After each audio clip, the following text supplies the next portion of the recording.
comes from the Adam's and the Eve from the sin.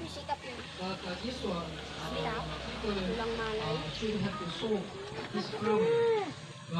Only Jesus Christ came to God sent Jesus Christ to us, and then to redemption, then He shed His blood, and then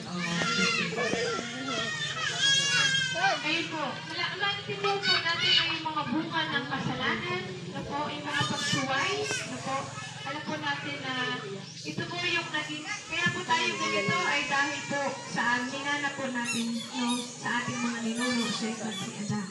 At ngayon po ay salamat sa biyaya ng ating Panginoon, dahil sa pamamagitan ng ating Panginoong Jesus, na po tayo po ipinalaya sa ating mga kasalanan.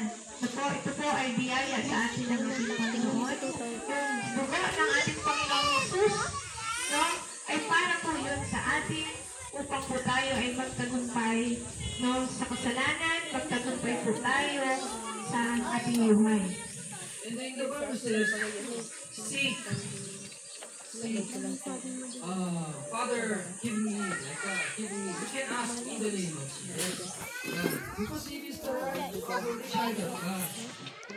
Many people in the world, they know where, but they don't pray.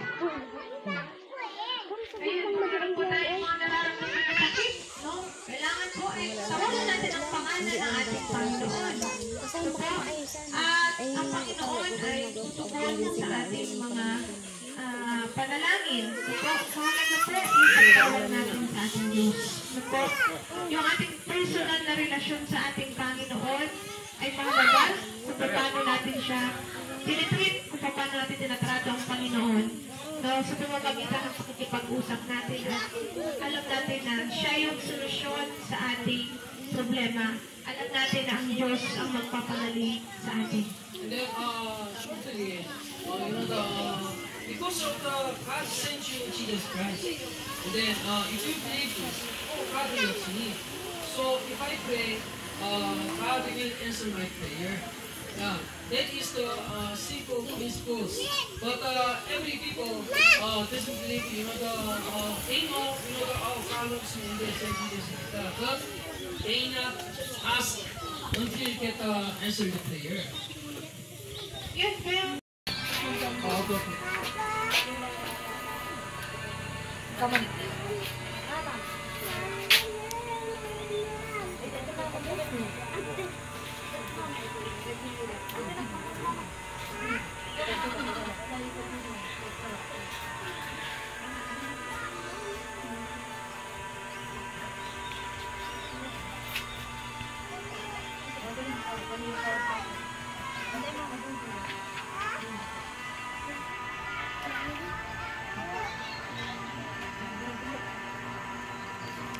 Kung konti na lang, konti pa.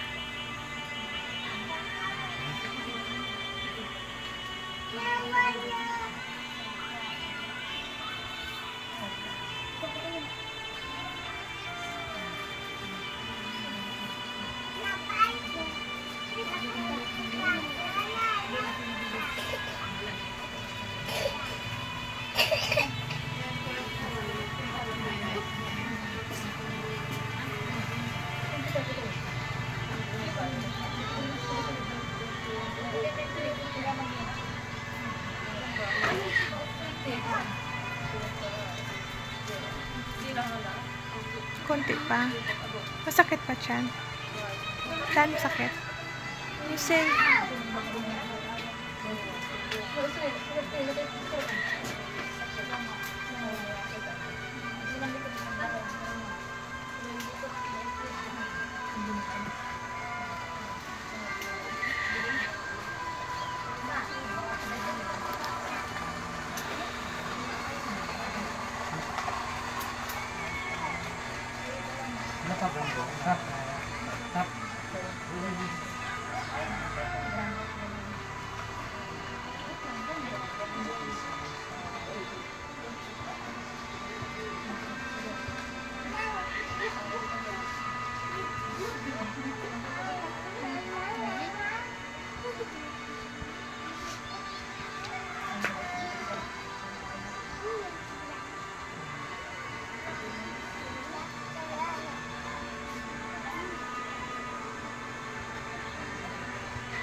Amen. Praise God.